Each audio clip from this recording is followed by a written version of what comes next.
There we go. So welcome to Rewired for Leadership. Now, actually, before I start too, I have like a green screen behind me and like all this cool stuff. And I'm actually at an Airbnb this week because I had to get some serious work done. And for some reason, my kids cannot leave me alone. So I decided to just take the week off. And so these are not my curtains behind me, but this is what we got today. So bear with me. So I'm Jo Englesson, and I'm going to be the trainer for today, and I will tell you a little bit more about me later. Today is a class on leadership, and it's also a sampling of my 6-week course, Rewired for Peace. Let me just let them in here. There we go. The sampling of the 6-week Rewired for Peace course that I have created. So let me tell you a little bit about that first so that you get who I am and what I'm about. So Rewired for Peace is a course that has sort of morphed its way into being throughout time and throughout experiences and collective effort. It's essentially founded, or its foundation is a collection of work from our fathers and mothers of transformation, such as Werner Erhard, John Enright, Alexander Everett, John Hanley, and others from the human potential movement that was actually born 60 years ago. So now 15 years ago in 2007, was the first time that I came across this work. I attended a transformational training and I was completely blown away. And it had me reframe my entire life, my past, my present, and my future. And it's almost like I was on this track and it was pretty predictable at that point. Like I could see it in front of me. But after the training, it was like I jumped off of that track and I got on a different track and then started creating things that wasn't even in my realm of possibility. So because of this new way of seeing things, I was able to step into this whole new world of possibility, freedom, leadership, power, and specifically for me, gratitude. And then 3 years later, in 2010, I hired some of the top trainers in the field, and together we designed the gratitude training, which was a transformational leadership training with a focus on creating a transformed world, which for me is to create peace, because that is the result that I want to see in the world.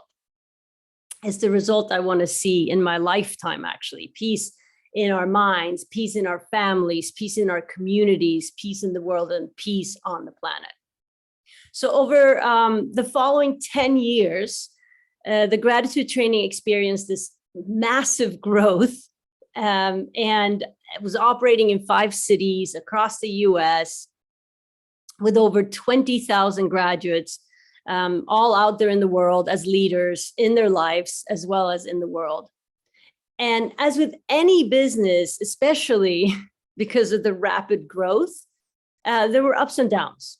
You know, like our headquarters was destroyed by a hurricane. I was cyberbullied for 2 years. I was frivolously sued for $6 million.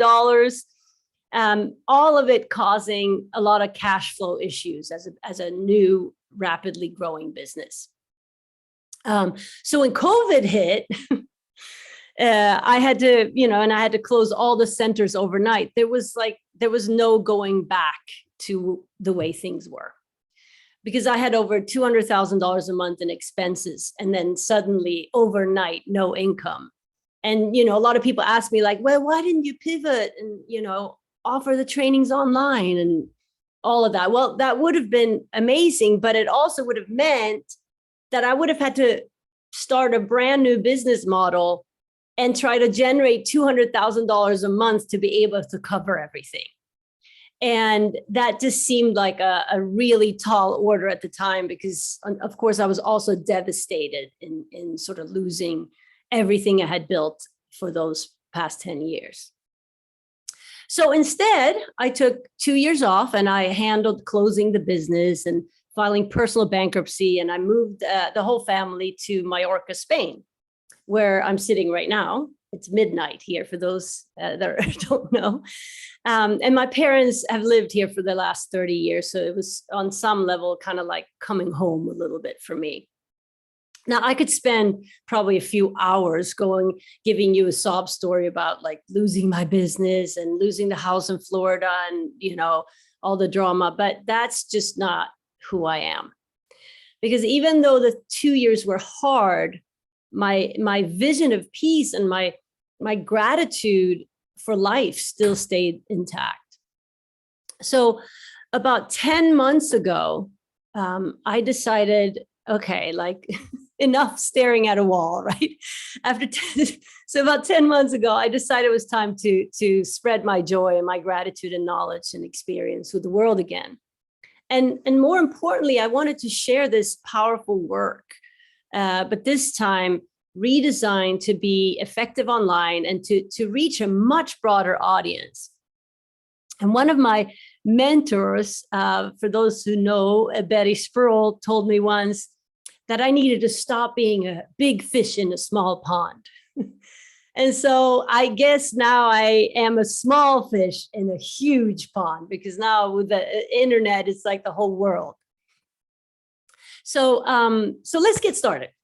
So first off, I want to acknowledge you for being here. And I want to invite you to be on this call as an active listener, right? Just pay attention.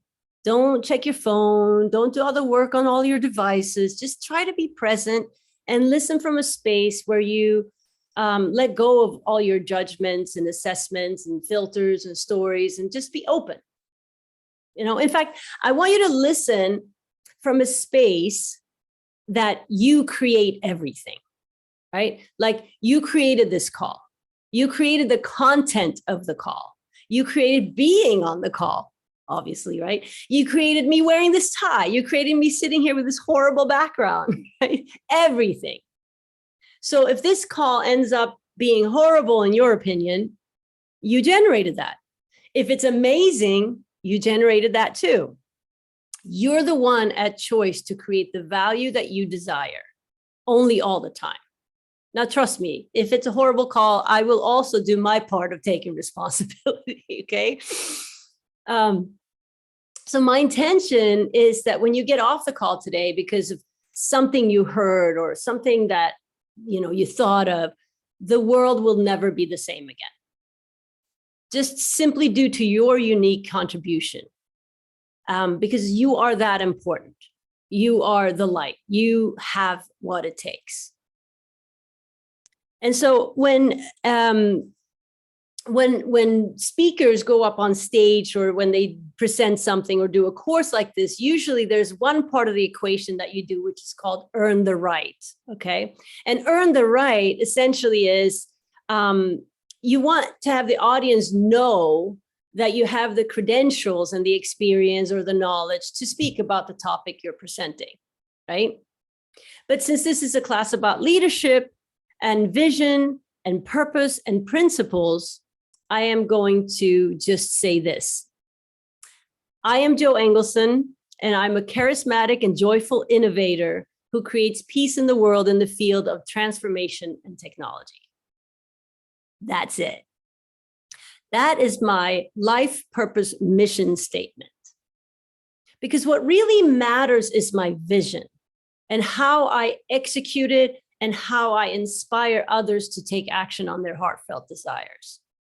And that is why I have invited you here today. I think it's becoming kind of clear to us now that, that the virus has been here long before COVID-19. My background is in computer science, and I used to consult for large law firms in the 90s. Yes, I am that old. Back in the day, right, the computer viruses that were created and distributed were either designed to crash your entire computer immediately or systematically over time, right, infect different software or infect files or hardware. And what I've been noticing over the last decade with this exponential growth in processing power, social media and other, newer emerging technologies, which there are a lot that we don't even know about yet, is that over time, we have actually become the programmable beings. Like, we're like the computers running our different operating systems. And a huge part of our operating system is our underlying assumptions, right? Assumptions that operate underneath our consciousness, underneath the surface, like a virus. And we live and we take them as if they're true. And they've gone unchallenged, for years, sometimes our entire life. And so we live out of these underlying assumptions that we take as true. And on a computer, what happens, when you leave too many apps open, actually, let me ask you that. What happens on a computer when you leave too many apps open or when you get a virus, right? Type it in the chat. Like, if you have too many apps running in the background, what happens to the battery? What happens to the processing powers? And I'm going to bring my chat up here. Slows down, freezes, right? Overload. Slows everything down, right? And the battery drains quicker and the processing power slows down. Exactly. It lags. Human beings are a lot like computers or smartphones, I should say, because that's what we all use, not most of us, right? We have all these assumptions, these limiting beliefs, these narratives that operate under the surface of our consciousness. So imagine having that, right? And now we're in this new fast era. Like, the processing power is faster, the processing is faster, faster. Life is passing by quickly. Life is fast. Everything is now, right? It's a completely new era. And so we've had to start adapting. And because we have all of this technology to assist us in saving time, right? But as we're using it as a time saver, it's actually making us feel more stressed. And we feel like we should actually be doing more and more and more. So we begin to hustle. We begin to hustle. And sometimes it feels like time is actually shrinking. But mostly our time is shrinking because of our stinking thinking, because of all the stuff that we are allowing into our space and what we're subscribing to. We've had to become so quick at learning and so quick at adapting. It's insane. Remember in the past when we wanted to tell someone something and we're like, oh, I got to mail them a letter, right? Now it's like, oh my God, they haven't called me back yet. And you literally called them like a minute ago. It's insane. And we're supposed to keep up. Information overload, slander, attack, hate, with just a few clicks of a keyboard in a room at our houses. We have become addicted and desensitized. We spend more time looking for evidence to be right about a thought or an assumption than actually questioning the thought or the assumption in the first place. We simply subscribe to anything that has us feel better in the moment, not even caring about how that may affect the next moment and the next moment and the next and the next and our kids' future. So in my experience, what happened when COVID hit, with all the other immediate issues being highlighted, was simply the effect of a virus that has been growing for a long time. And we could choose to be grateful it's here, because without it and without a drastic breakdown or crash, we would not be aware of how we've been living and relating over the past decades. And because, as many of you know, COVID sort of was like the big thing that the whole world was part of. But then on top of it, all the other issues that became highlighted, right? We have like a century of political discord moving into, moving in certain directions. Like, there's environmental issues that are are and have been evolving over a long time. So there's so much that's been brewing, and we've become so complacent and desensitized to it all and victimized by it. So with that said, the pandemic and the division, the political discord, the environmental issues is not really the cause of our problems. It's actually the effect of them. The effect of not being present to the entire system as a whole. The effect of our egos running the show for way too long and not really caring. And I don't want you to hear it as blame or that, we did something wrong. We could not have done it any other way, given the level of consciousness we were. We couldn't, because if we could have, we would have. But here's the cool thing. All of this is kind of like being hit over the head with a 2x4.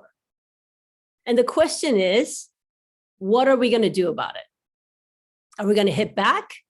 Or are we going to just say, thank you for illuminating years of programming that simply is not creating what we want for future generations? It is up to us. So this course is about leadership. So what is a leader?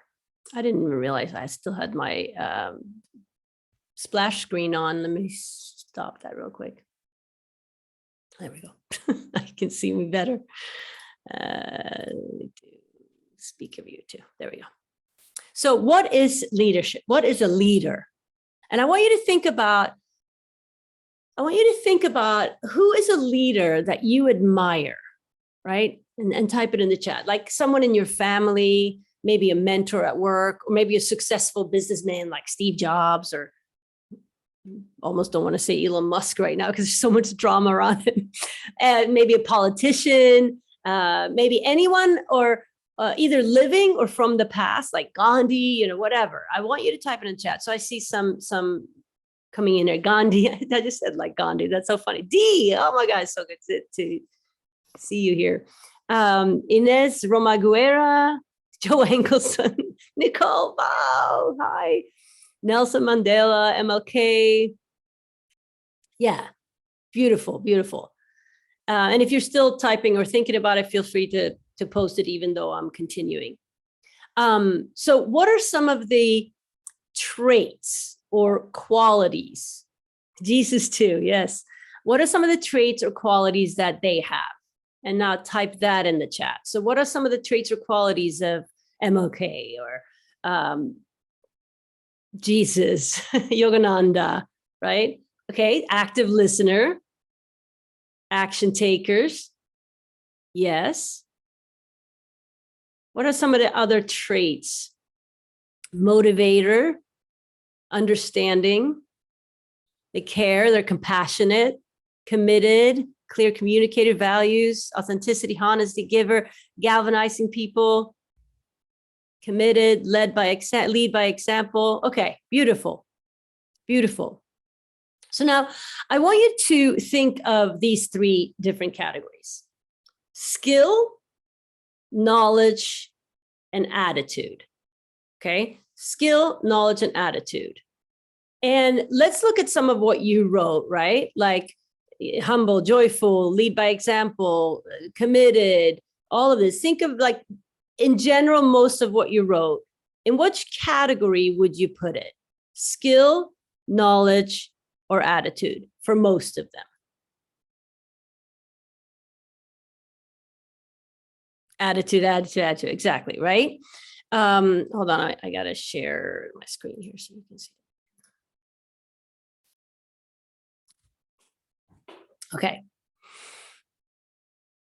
Right. So I see attitude. So now there was this research conducted by Harvard University and the Carnegie Foundation and Stanford Research Center. And they concluded that 85%, and in this case, it was job success, right? But 85% of job success comes from having well-developed soft and people skills.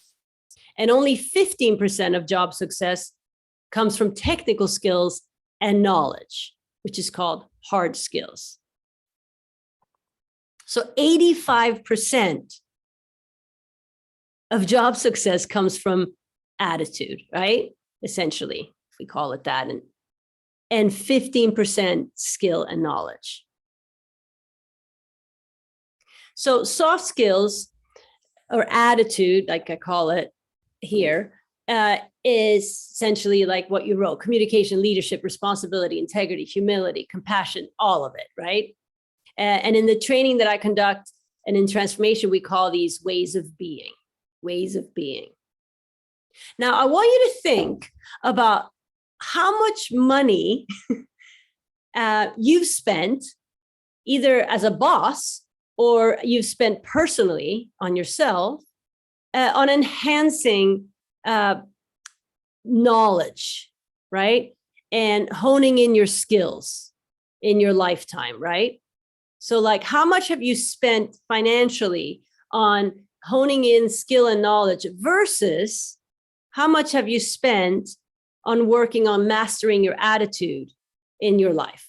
You know, like what's mastering your attitude when you wake up, mastering your attitude when you go to Starbucks and get your coffee, mastering your attitude at the office, when you pick up the kids from school, at the gym, etc. Right? How much time and money have you spent honing in those skills versus the skill and knowledge?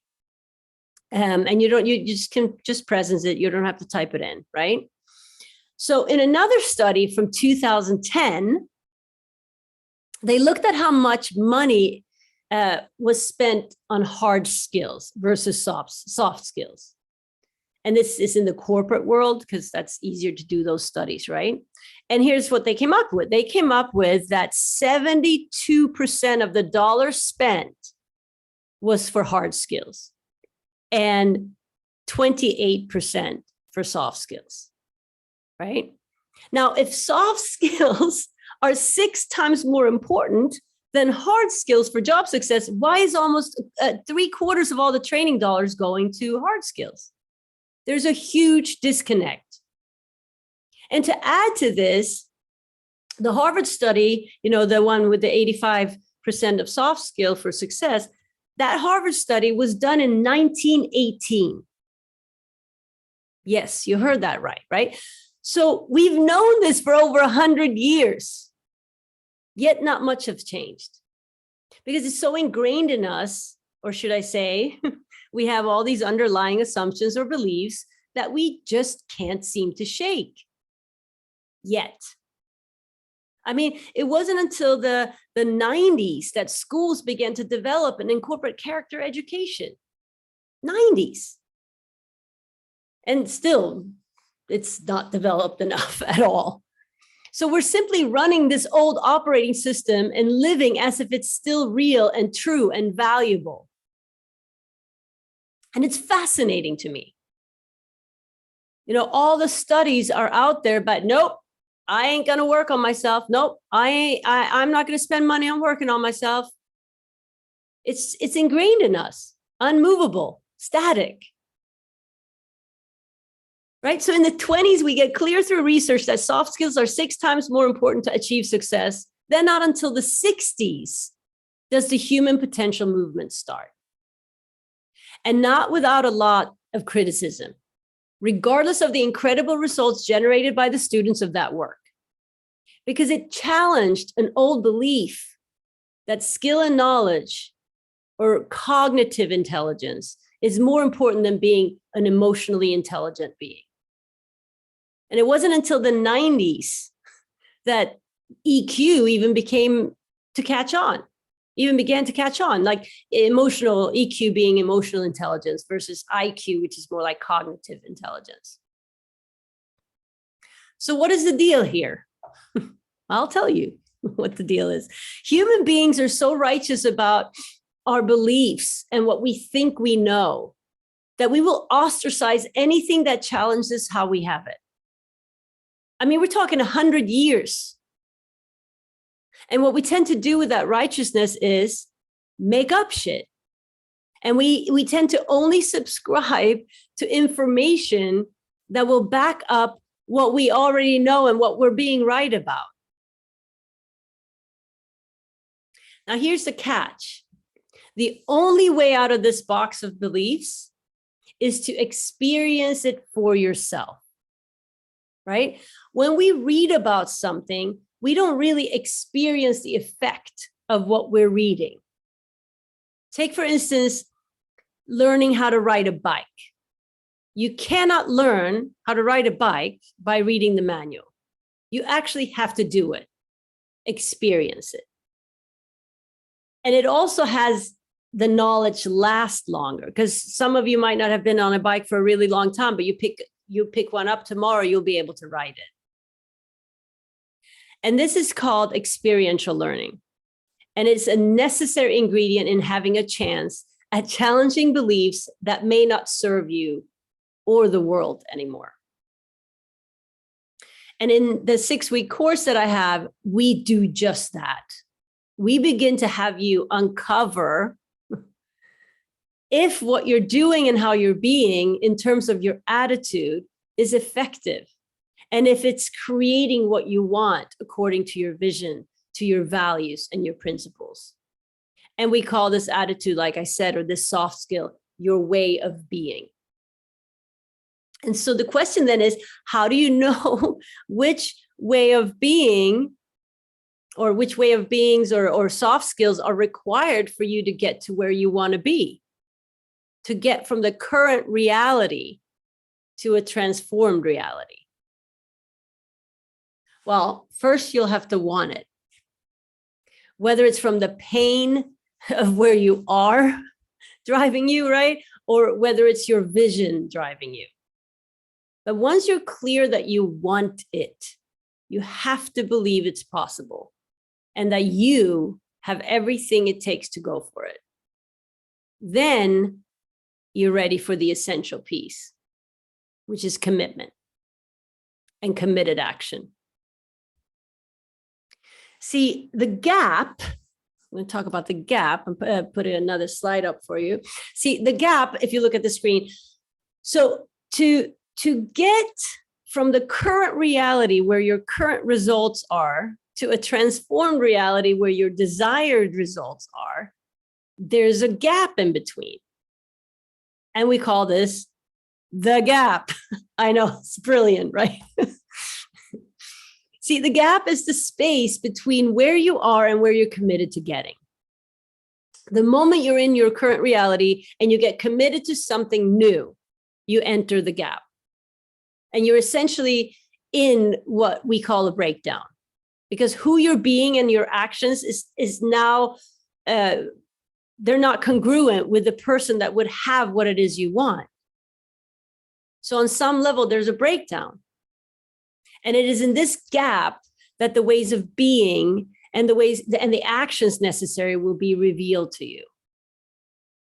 So hear this. Essentially, your commitment, whatever it is for you, is what's going to define your gap. And your commitment is also what will have you bridge the gap. So taking committed action towards the things that you want is what's going to have you find out. It's going to have you find out what are the ways of beings and that you need to master and what actions you need to take. That's all available in the gap. If you don't declare or go for something big, you are just going to sit in your own hamster wheel with the same current reality and the same current results. And not saying that it's bad. It's just if you want to go somewhere to the next level, you have got to go in the gap, through the gap. And so for me, while the answer might have been clear to me for a while, right? The road to it and the experience of it, not so much. So like I said in the beginning, while the pandemic was the final blow to my business and livelihood, it wasn't my 2x4. My 2x4 happened, the first 2x4 happened in 2017, right? When Hurricane Irma destroyed our training center at Gratitude.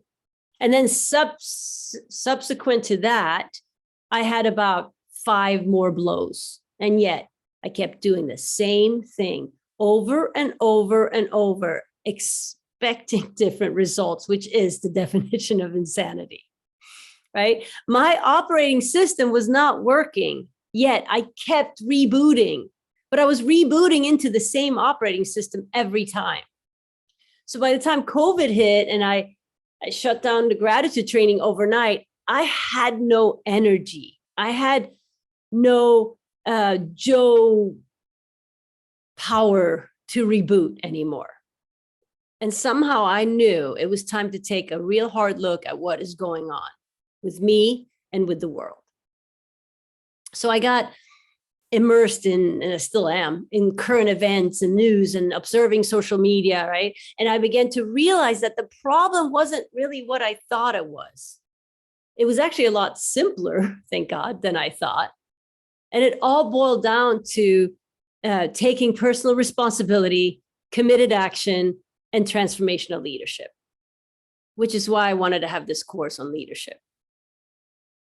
Because when we begin to become accountable for the past and take responsibility in the present, then we can start to create from a clear space. You know, we can say, that was so, this is now what? Let's go. And instead of reacting to everything in an endless loop of, I know this happened in the past, so I can predict what's going to happen in the future. Oh, I know that happened in the past, so now I know what's going to happen, right? If we could just create enough space to take a moment to reflect and to stop. And before we react to it, before we subscribe to it, before we take action on it, whatever the situation, if we can create enough space to have a choice, then if we're in that space where we actually go, whoa, I have a choice here, then from a powerful place of responsibility, make the choice that aligns with what's important to us, our principles, our commitments, our vision for the world. That should be all that matters. And when we do that, there is a new form of leadership that emerges. And it's a leadership that is unique to each and every one of us, each and every one of you. And it shows up uniquely. It shows up differently. And we'll go into that a little bit more towards the end, but I want to bring in some foundational elements of leadership to get you started on this journey, right? And I want to give credit to Werner Erhard for this, because I've been studying him a lot lately, and it's just amazing. He's amazing. So here we go. I'm going to share the slide. There we go. All right. So 4 ways of being for great leadership. Yay. Number 1, being authentic. So go ahead and type in the chat what you think this means, being authentic within this context. Be yourself. Being transparent. Being your true self. Be honest. Staying true to your values and beliefs. Be truthful. Okay, awesome. Okay, so being authentic is being and acting consistent with who you hold yourself out to be for others, and also who you hold out yourself to be for yourself, right? Because when you're leading, being authentic leaves you grounded, right? And able to be straight up, honest, in integrity, and powerful with others without actually using force, without needing to control it. It leaves you grounded to be inspiring. And here's the crazy thing about authenticity. You can't really try to be authentic. And there's there's really nothing authentic about trying or attempting to be authentic. You can't do it that way, because that by definition is inauthentic. So believe it or not, the only way, the only path to being authentic is actually being authentic about your inauthenticity, right? Being authentic is being willing to discover and confront and tell the truth about where in your life you're not being or acting consistent with who you hold yourself out to be for others, or not being consistent with who you hold yourself out to be for yourself. That's being authentic. All right, so the next one, being cause in the matter of everything in your life. Being cause in the matter. What do you think that refers to? Feel free to type it in. Being the context. Being the cause in the matter. Personal responsibility, taking full responsibility. Beautiful. Being accountable, taking ownership. Great. You guys are amazing. I love it. Yeah, it's a stand that you take on yourself and your life, right? It's viewing life from and acting from the stand that I am cause in the matter of everything in my life. And having this perspective of responsibility leaves you with power. Because when you do take that stand that you're cause in the matter of your life, it actually means that you give up the right to assign cause to the circumstances to others, right? It is you're giving up the right to be a victim. How beautiful, right? Today, I'm giving up my right to be a victim. Now, it's not necessarily true that you are the cause of everything in your life, but it's a place to stand from, with which to view and deal with life. A place that is only there because you choose it. Okay, so number 3, the third one, being committed to something bigger than oneself, right? What is that? What are we talking with? Vision, yes. Vision, right? And the commitment to the vision, right? Vision, goal, purpose. Yes. So being committed to something bigger than oneself is the source of the serene passion. This is directly quoted from where we are. Being committed to something bigger than oneself is the source of the serene passion, charisma, required to lead and to develop others as leaders, and the source of persistence, joy in the labor of, when the path gets tough. So without the passion that comes from being committed to something bigger than yourself, you're not going to be able to persevere in the valley of doom, right? And you're going to be in the valley of doom. It's inevitable when you're a true leader.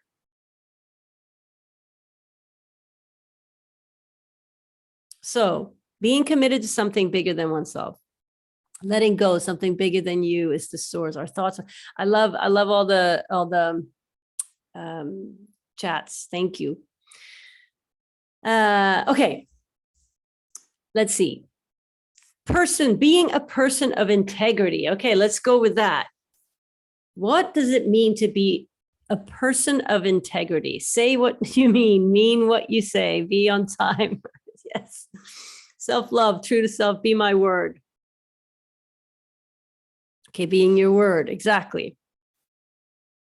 So integrity for anything in the state of being is the state of being whole, complete, unbroken, sound, in perfect condition, right? It's our word being whole and complete, nothing more, nothing less. So while keeping your word, right, is fundamentally important in life, you're not always going to be able to keep your word. I mean, unless you're playing a small game in life. But the one thing you're always going to be able to do is to honor your word. Honoring your word is what? Honoring your word is either keeping your word, yes, right? You either keep your word, or whenever you can't keep your word, as soon as you become aware that you will not be keeping your word, you fess up. You let everyone impacted know that I'm not going to be able to keep my word, and that you're going to keep that word in the future, and by when, right? Or that you won't be keeping the word at all. And what you're going to do to deal with the impact on others and the failure to keep your word. So you clean it up, and you recommit, and you commit to what you're going to do to deal with the impact that breaking your word has on other people and on the world and on your life. And we don't do this a lot when we break our own word. So like I do this questionnaire in one of my trainings about integrity, and one of the questions is like, who do you break your word most with? And everyone almost says myself. Break my word with myself. And so when you break your word with yourself, you don't really have to clean it up, do you? You can get away with not cleaning it up. But what if you actually really cleaned it up? And instead of shoving it under the rug, you actually were like, okay, shit, I didn't go to the gym. I committed to going to the gym. I didn't go. Okay, so when am I going to go to the gym? And what is this impact? What impact is this on my future and my health? Like whatever, like we don't really go through that and then recommit to it and put our ass on the line for it. Now, all these foundations here on the screen, being authentic, being the cause and the matter, being committed to something bigger than oneself, and the person of integrity, they're not good or bad. They're not necessarily good or bad. They're not right or wrong from a values perspective. They're simply a path to create workability, to create trust, peace, joy, value for oneself and value for the social, like the world. Now, values are, however, important when you start creating principles for your life. And it is important to get clear on what your principles are. Now, how many on this call, how many of you are clear on what your core principles are? And you don't have to type the principles, but just say yes, no, or somewhat. Like, yes, you're totally clear what your core principles are. No, haven't even really thought about it, or somewhat. So I see yes, somewhat, no, yes, beautiful. So values are qualities or standards that govern the behavior of a person, okay? And principles are more like rules or beliefs that govern our actions.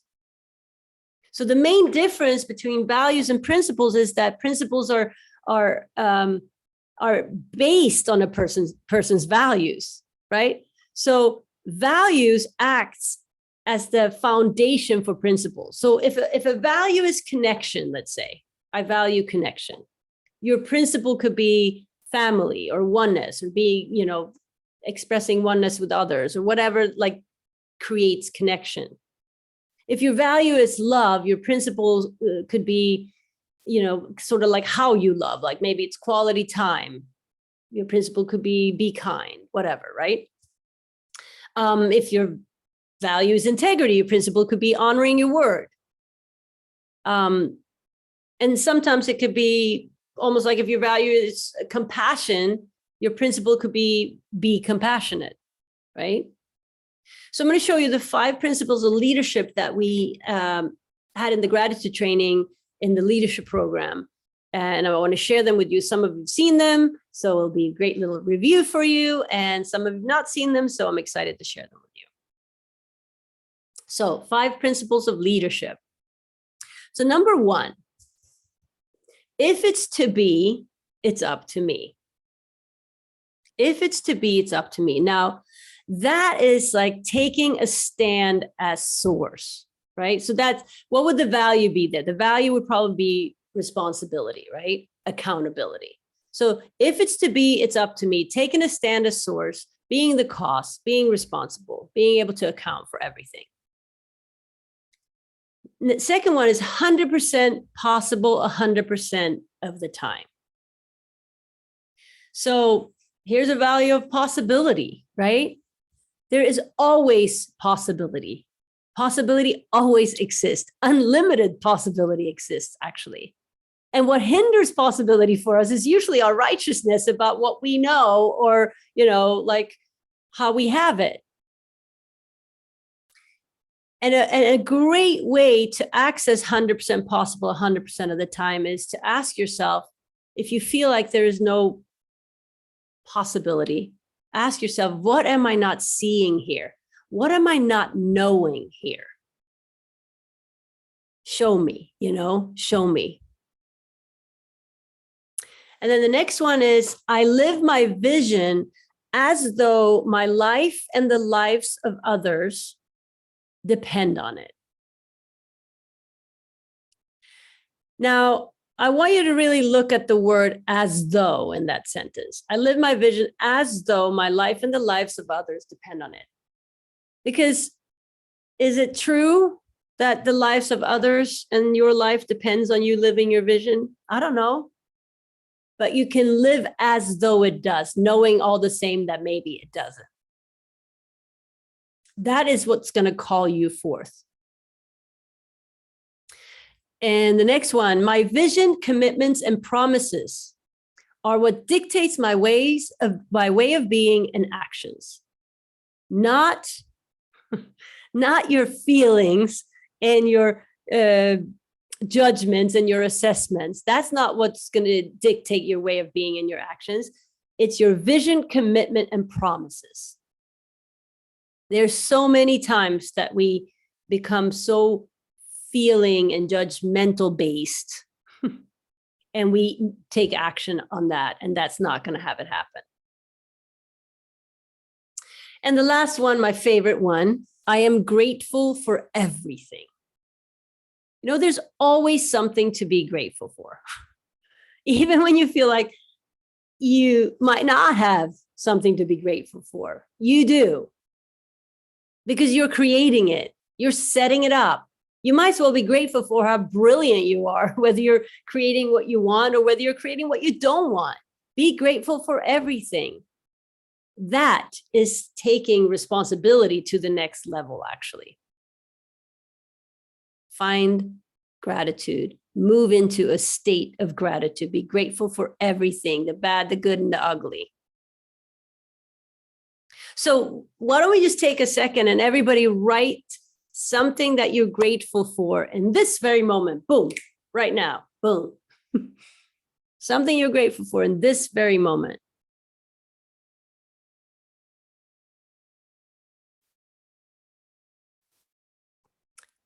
My new chair, I love it. From my mother, having a roof over my head, God, my hubby's life, this moment, this class, being here in this space, this content from Jo, water, my husband and kids, my son, beautiful. See? I mean, I'm smiling just knowing that you guys are grateful in this very moment, because when you're in gratitude, you actually are in the present moment. And even when I said that, write something you're grateful for, you had to get to the present. You had to just snap yourself back into the present moment and access gratitude. So, with transformational leadership, it's a little different than the regular leadership, the way we have it in the world today, like in the drift, as we call it in the trainings. But transformational leadership is about becoming aware, to have a vision that drives you, to be authentic, to be kind, loving, and compassionate. And it doesn't matter what stage you're on, right? Maybe your stage is at home with the kids, or maybe you're on the world stage, right? Both matters just as much in the entire puzzle of life. And I think we forget that each person's contribution to life has the exact same value. You know, these 8 billion beings with their unique ways of contributing is what makes life whole, perfect, and complete. Even though sometimes we may not think it is. It is. Everything is exactly as it should be, given who we are as a collective. So begin to focus on what works. Begin to focus on what's right about the world. And then you'll start inspiring more of that. You know, because the moment that we think we know better than someone else, or that we know better about their life journey and their unique contribution to the whole, right? And we think they should be or think or act different, we crush any possibility for autonomy and harmony. Peace. And this is key right here, because we think we know something, right? Oh, I know something about leadership. I'm a great leader. Oh, I'm better than you. No, you're not better, ever. You can never be better than anyone or anything, because we are inherently all as good. So what do? Right? Who do we be? Well, we accept what is, we let go of the past, and let's recreate our future from nothing. You know, declare what we want and then take a stand to find that unity, connection, gratitude, and love in all of our affairs and all of our relationships. And most importantly, we shine our light. We shine our light. And I'm actually going to show you a video. Speaking of shine your light, something that I created for the gratitude training. And here we go.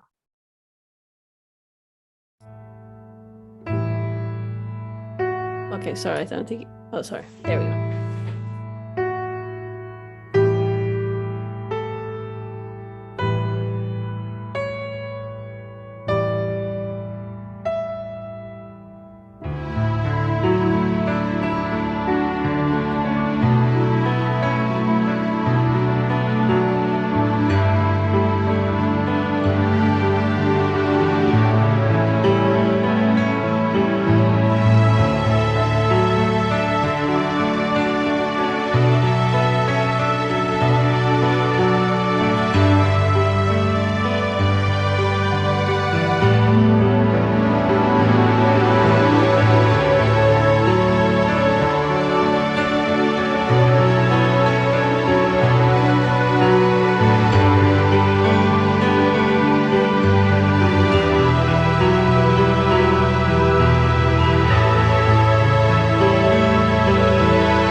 So it is my belief that what is needed at this moment in time is leaders that know how to be the guiding light for everyone in their presence and beyond.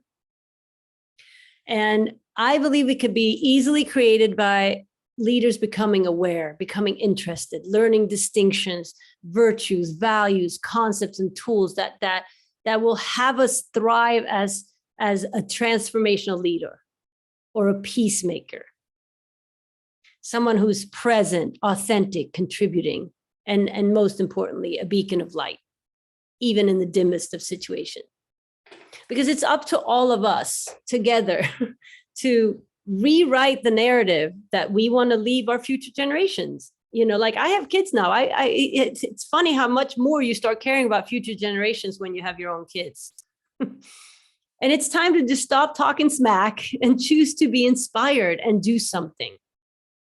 Now, I get that all of us have valid considerations, right? Like whether you've had people dying over the last couple of years with COVID and everything, the division, the political discord, maybe you've lost your job, your business, handling kids, racism, gun violence, you name it.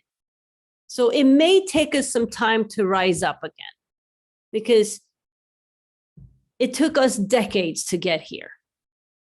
I mean, let's go back to that 100 years, right? Like it takes a long time for people to transform, to really be able to look at life from a different perspective. That's all transformation is. Nothing else really changes. It's just your perspective that changes.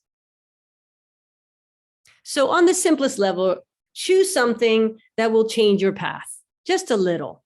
Maybe pick an hour a day, put down the phone, choose something that you know will matter.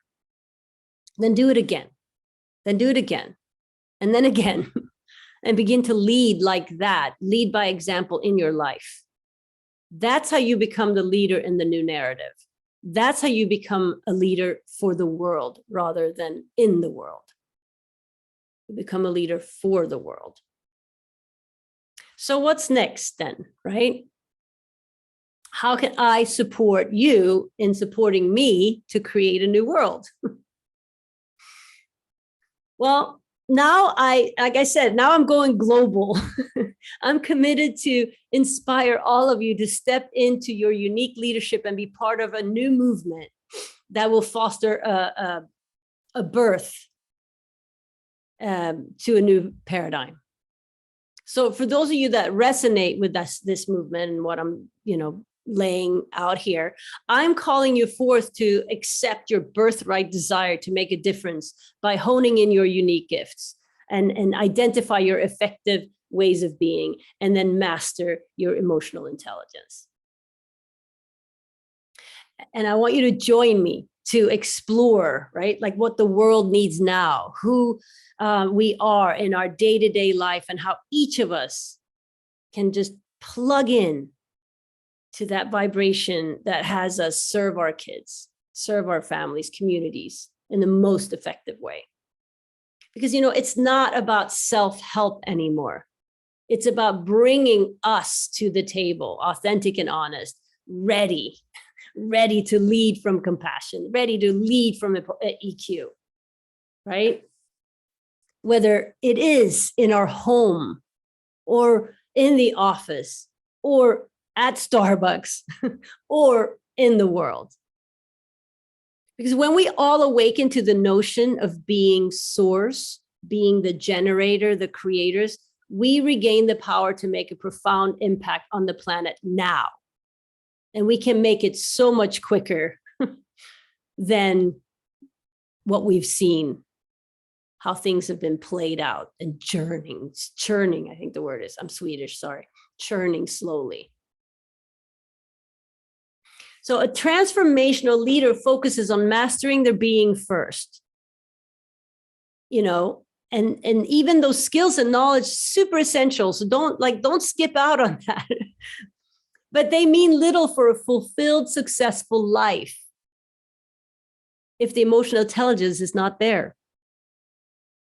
And a regular leader, like the way the masses have it, acquires the skill set and knowledge first, and then attempts to lead from that alone, fails and then fails again until they realize they have to shift how they're being to create what they want. That's why so many adults over the last decades are picking up all these books or listening to endless podcasts on how to hone in on the qualities of successful people, right? But what most find difficult is they don't even see or know themselves enough to alter how they already are. You can read all about it. But if you can't see or know yourself enough, there's nothing you can do about it.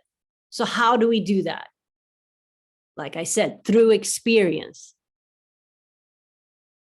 I mean, how many here, right, have had a solidified or like a real transformational change in your entire being through a hard or significant experience, right? How many of you like, yeah, exactly, like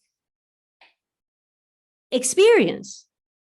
But here's the deal. You don't have to, lose another loved one or to understand grief. You don't have to need a divorce to get what rejection is. You don't have to go through all that hardship to learn the hard way.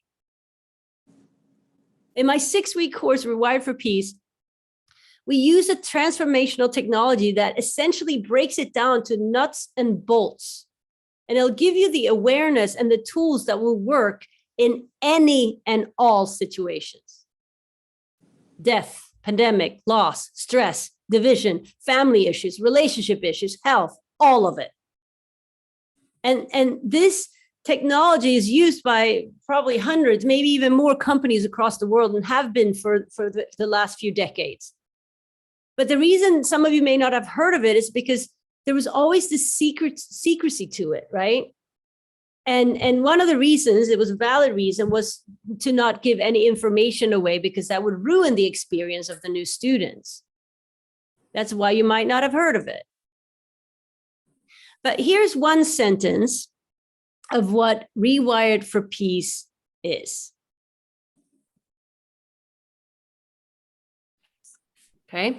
Rewired for Peace is an opportunity to uncover and redesign the underlying assumptions out of which you live your life such that you experience a profound shift in your ability to relate to yourself and others, empowering you to fully engage your heartfelt commitments with freedom and passion. I know that's one of the longest sentences ever written. And it has a lot in it, but that's it. That's it. And even if you're on this call and you think, well, like you think you're not a leader or you don't want to be a leader in the traditional sense, you owe it to yourself. You owe it to our future generations and everyone you encounter to master life and master your emotional intelligence. That's how you be peace until you then experience peace and then see peace. So here is my big sales pitch for today. You ready? Do the 6-week training. I do see that we actually have someone that took the training that had not done the gratitude training prior to it. So I would love, maybe Barb, if you wouldn't mind just sharing, your experience and your takeaway from Rewired for Peace, that would be awesome. Well, first of all, I didn't know what to expect from Rewired for Peace. But I came in with an open mind and an open heart.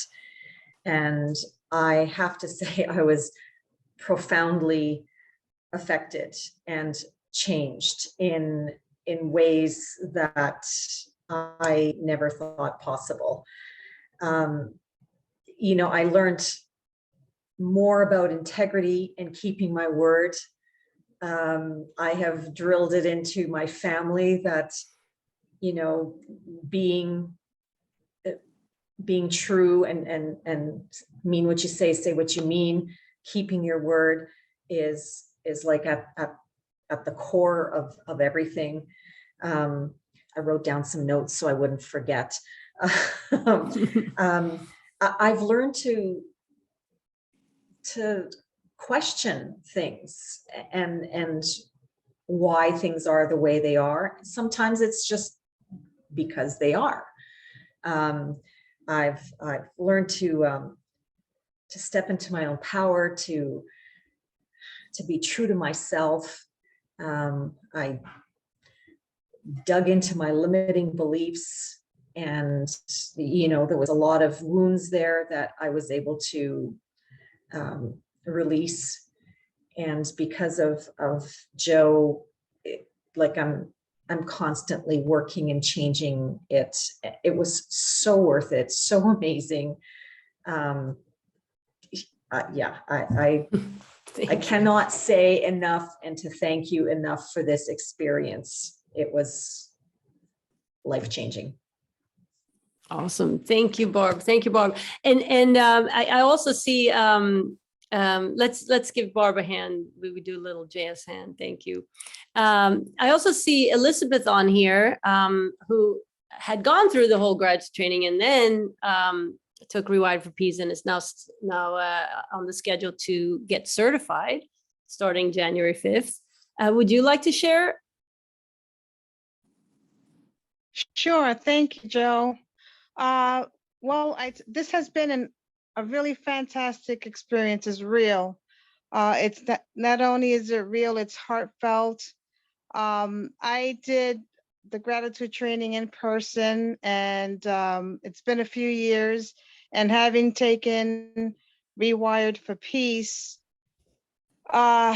was a great reminder for me to step away from what we call the drift and get back to my integrity and my visions and my goals. It really has been a life-changing experience for me, one day at a time. It's been a great process. I highly recommend it. What you learn about yourself, what you uncover, what you're able to modify, what you're able to change in your life, affects every aspect of your life, your relationship with others, work, your vision, spirituality. It's just been a really eye-opening blessing, to say the least, and I thank you, Jo, for sharing your gifts. It's impacted my life. It continues to impact my life on a day-to-day, and I'm really looking forward to your leadership program. Awesome. So that I can help touch and move and help transform the lives of others, to be a part of that transformation for peace and love and compassion. Thank you. Awesome. Thank you, Elizabeth. Let's give her a hand. And I saw Johanna in the chat says, I want to take the gratitude training. So Rewired for Peace is essentially the part one of the gratitude training. So for those that don't know, it's just rebranded and redesigned to be online and changed up a little bit, but hey, that's who I am.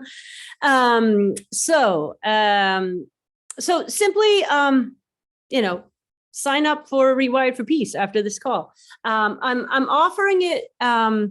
It's normally $675, but I'm offering on the website for $475. But I'm also knocking off an extra $200 for all of you here for taking the time and being on this call. And because I know even from this call, you're going to go out and be something's going to occur just from this call. So it's really $275, which is obviously not much at all for a 6-week, really intense and valuable training. So do the training.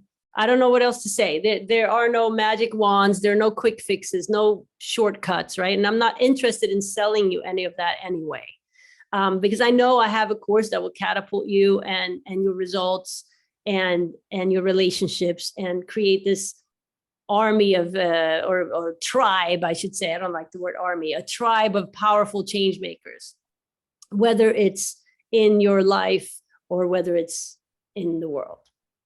And I'll say one more thing, and this is for all of you on this call that have already done the trainings in the US before the pandemic, right? Because like I said, it's very much like the part one that you took, but here's why you should do the training. First of all, it's a great refresher. We've had a few challenging years and the drift is very powerful, right? And then secondly, you may want to join and become certified to deliver introductions like these ones and the 6-week course on your own, under your own umbrella to your own community. And it's a prerequisite to actually have attended the class. Now in the next certified thing that starts on January 5th, there's also a regular training that starts on the 10th. So you would be doing both simultaneously if you wanted to do that. It'd be really intense 8 weeks for you, 6 weeks plus 8 weeks certification. So do the training.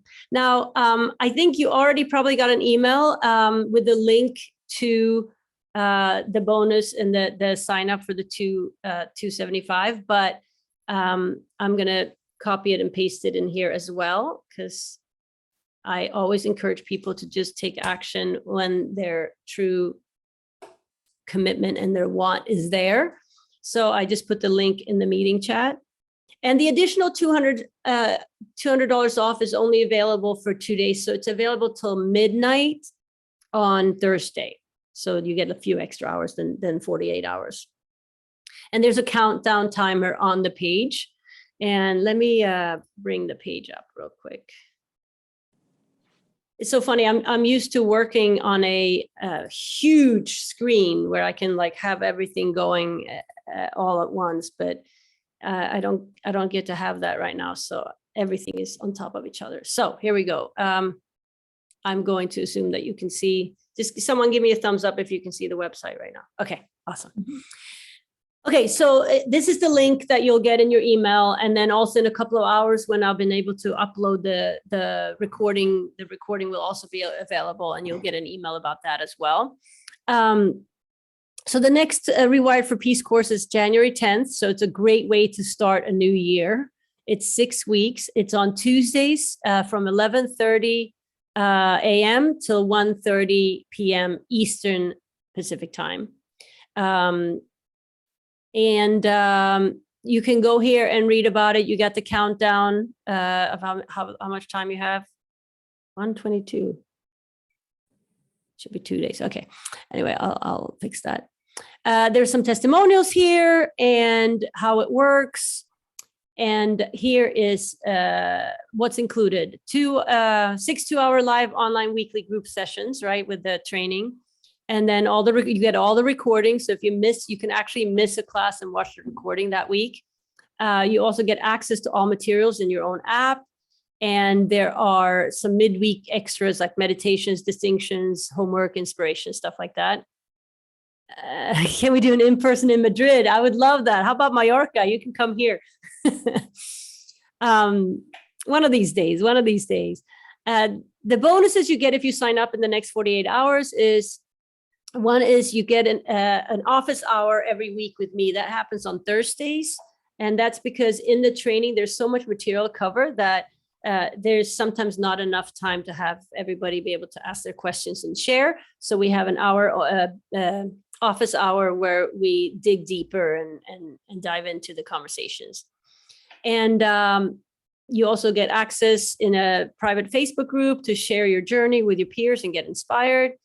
And number 3 is you also get the Source Movement Online recorded course, which is an 8-week self-study course in Awakening.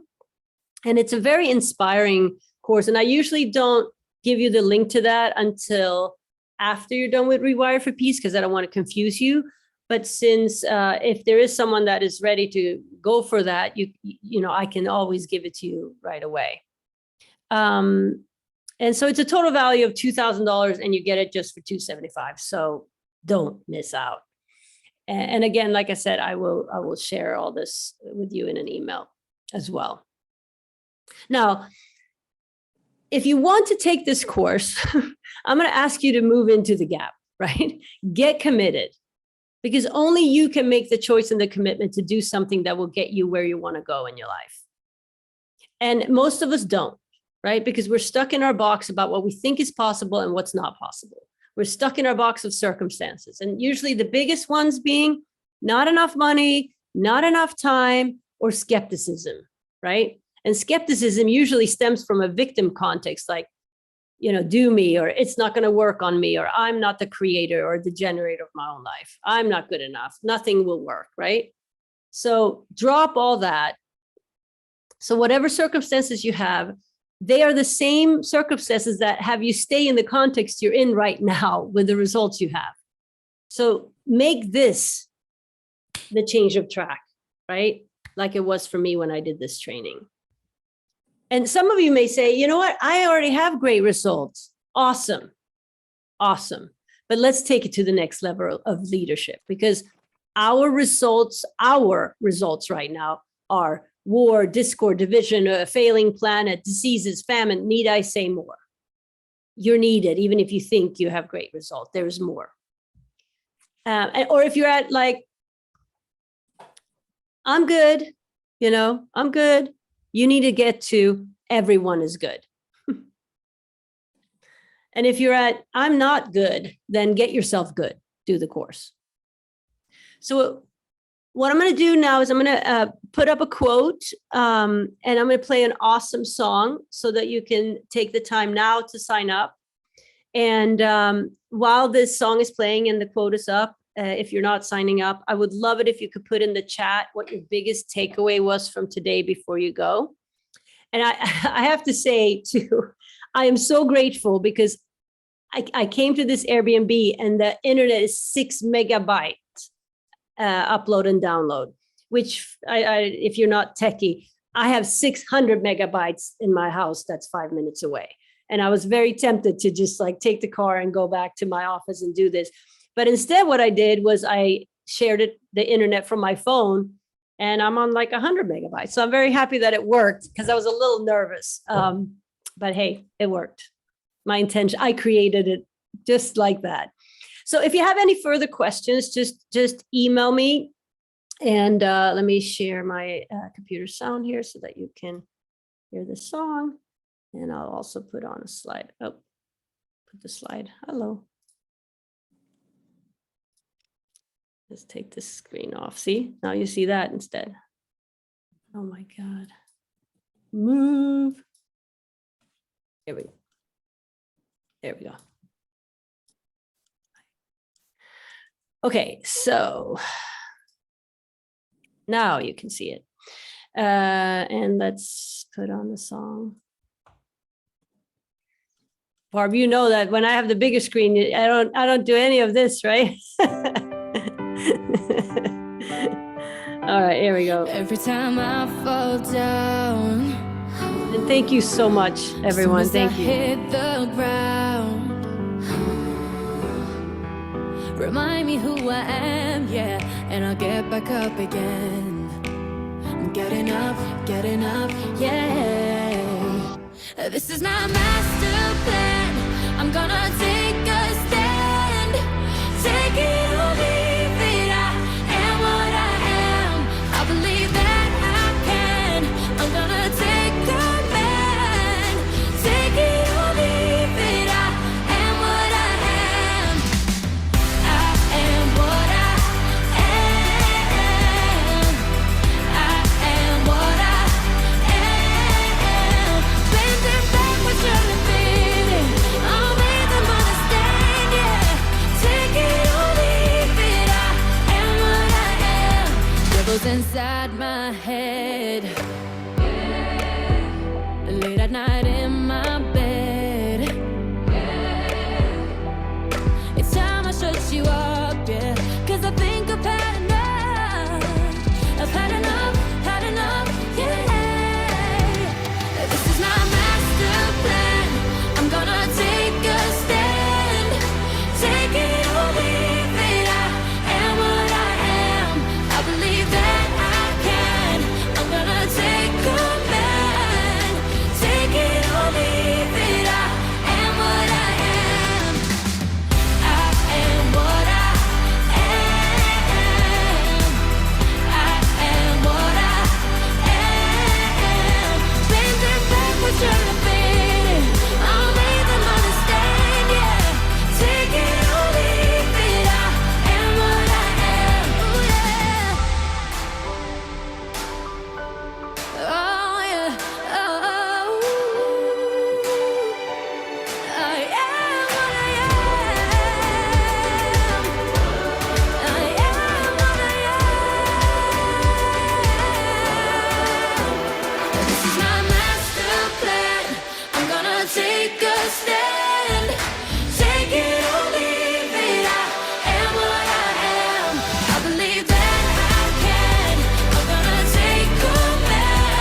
right. So thank you, everyone. And I'm going to stop the recording real quick here. Hold on.